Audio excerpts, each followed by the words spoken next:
and I'm back with another video for Ophelia Talks. And today we are looking at how to sew in your ends when you have to make sure that your back is looking neat so you can't see any of the ends, but also you can't sew in your ends just like that because you have a particular contrast of color and you don't want it to show through. And when I was making it and when Emma was making it, we were thinking, yes, that's all very well, but we have such contrasting yarn. We need to make sure that we are sewing in the ends very carefully. But also then, of course, I realized, yes, but maybe I should do a video on it because it's not that straightforward. So here we are. So this is how far I got. And then I thought, oh, just let's pull the ends to the back. So it looks nice on the front, of course, but when you look at it at the back, you can't sew in the ends here because you have nowhere there is black. So there's no point in sewing in the ends because you are going to see it. So here we have got black. So I'm going to pull back the yarn from the back because I just did that for, sort of aesthetic purposes to make it look nice.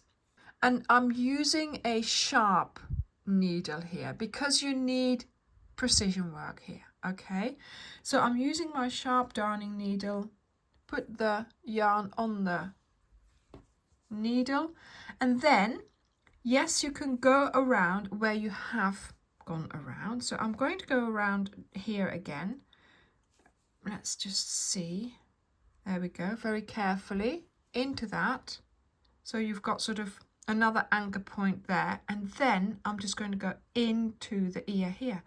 And of course, because that's black, that's where I'm going to have to sew this in, so you can't see what I have done. You can't see the end anywhere else. There we go. So yeah, that's come out of my needle. There we go.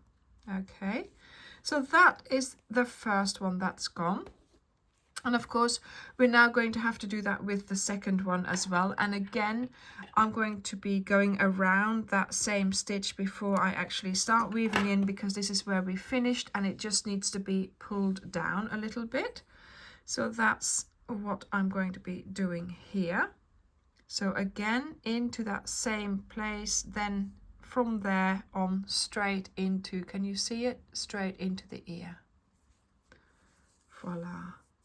And that will have made sure, that it's sort of pulled down towards the white, but also, not showing where I have gone with my end.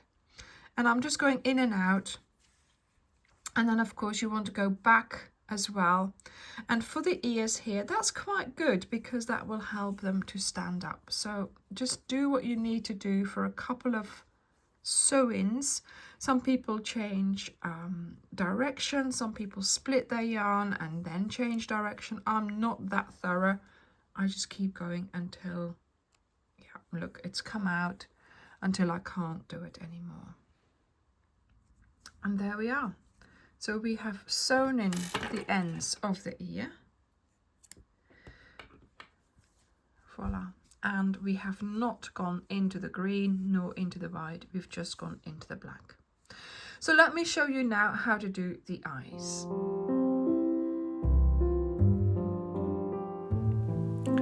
So whenever I make items that are small and that need to be sewn onto something, I always make sure I leave long ends. Not only because that helps me find them, but also because then you have enough yarn to be able to sew this item onto the other item that you need to sew it onto, of course.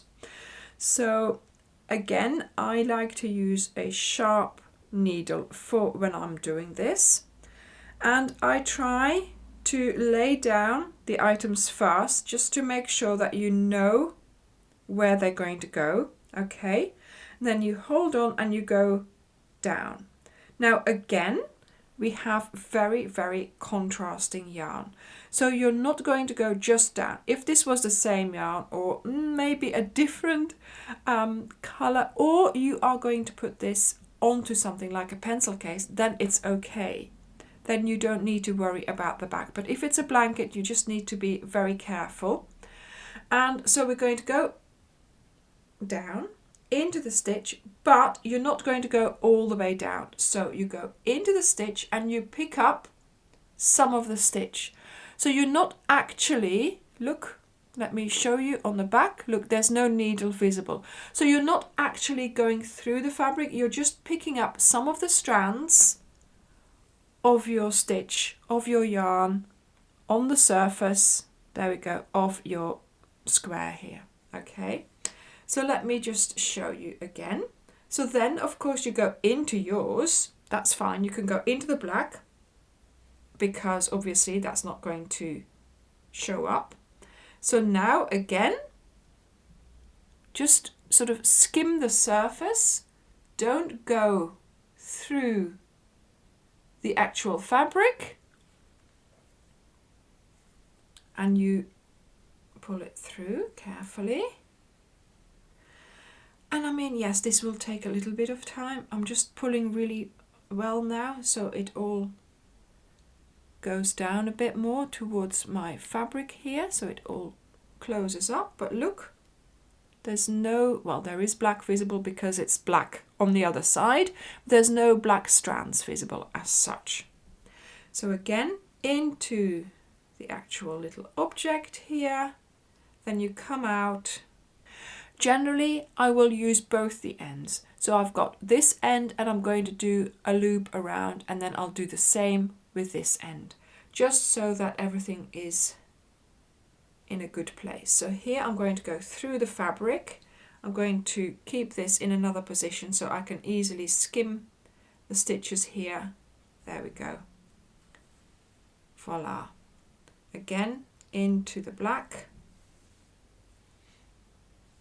And this is the time to check the position, okay? If it's not in the right position or it moved about a bit, you can still undo this. In a moment, when you've done so many stitches and so many, you won't be able to do it so easily. So again, here I'm just going to pick up a couple of threads. There we go. And I'm going to go back into the eye. And this is now as well where I'm going to do the last sew in.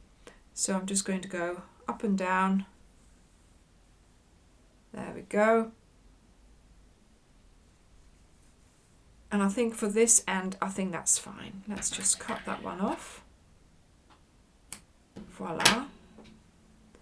And then here, of course, the second one, I'm going to try, like I said, to use this one as well in a consistent and sort of extensive way. But again,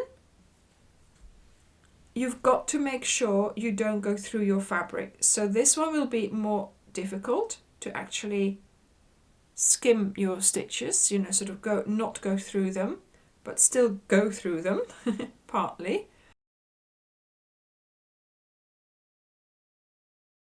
So try and do it as well as you can. So this is through the black, and now here I'm just going to see what I can go under for the white without going through it. There we go. Voila. And I think this will be fine. So there we go. And then here, of course, do a couple of sew-ins for getting rid of the end. There we go. And then I'm going to go, this is another trick you could do, just go in between,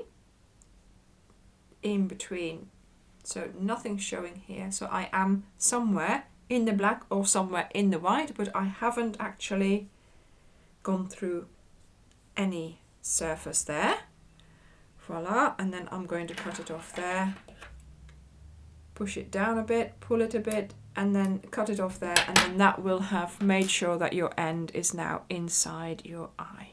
There we go. So that is that for the first eye. I will do the second eye right now. And here we go. There is the second eye. Now, For the nose, so I'm going to place the nose right about here, so on this level here of that first circle there. So let's get started with going into our stitches, but of course only skimming them, going into the black there as well. So in effect you will be using the same kind of technique where you are not going through the stitches where your stitch thread, the color of your stitch thread might be visible. So I hope you found this a useful video, and I hope you will be able to use this in your projects. So whatever you decide to do with your panda square, I hope it is a successful project. Thank you very much for watching, and I will see you in the next video. Bye!